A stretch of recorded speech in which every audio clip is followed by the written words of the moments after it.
Magpainit muna ako ng mantika sa kawali at igisa ko na yung bawang.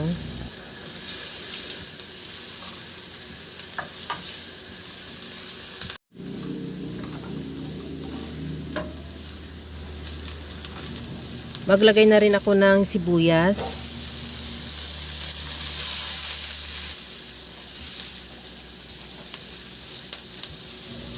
At isunod ko na yung kamatis.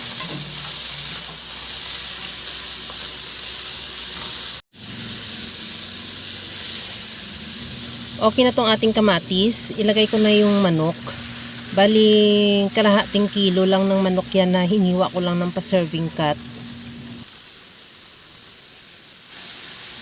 Takpan ko muna para talagang lalabas yung tubig ng manok. Dahil talagang kusang nagtutubig yung manok kagaya sa nakikita mo. Ihalo lang natin yan hanggang sa medyo maglabas na rin yung kanyang sariling mantika. At timplahan ko na rin ng asin at paminta.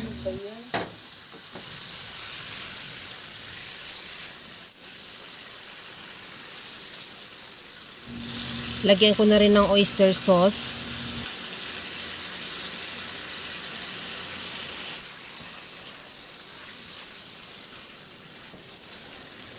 Sa puntong ito, maglagay na ako ng tubig. Nakadepende naman yung dami ng tubig sa dami ng manok mo o sa dami ng sabaw na gusto mo.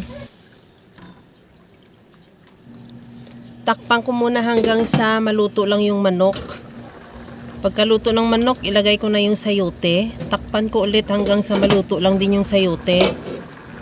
Tikman ko na rin kung okay na yung timpla ng sabaw.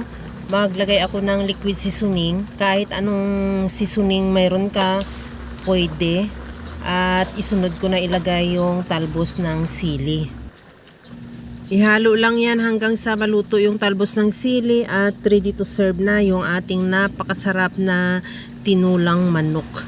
Kaya mga kalasa, kung nagustuhan mo yung ating video, please like na lang at pakishare na rin sa inyong mga friends.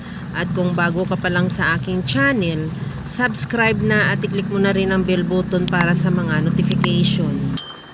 Okay na tong ating napakasarap na tinulang manok, ready to serve na. Hanggang sa muli mga kalasa, thank you for watching. Bye-bye.